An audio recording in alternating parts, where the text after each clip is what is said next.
ভগবানও তো সেই কাজটাই করে যাচ্ছেন।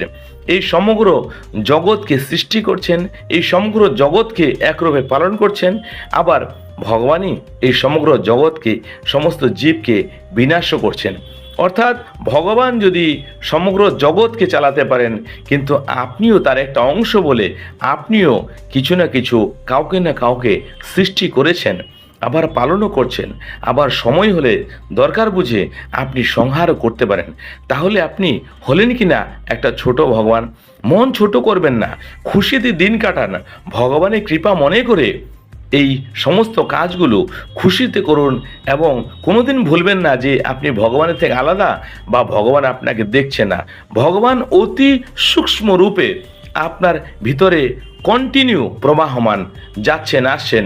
কিন্তু যেহেতু আপনার মন বা ধ্যান স্থির নেই, বা আপনি বাইরের জিনিসের সাথে কানেক্টেড আছেন,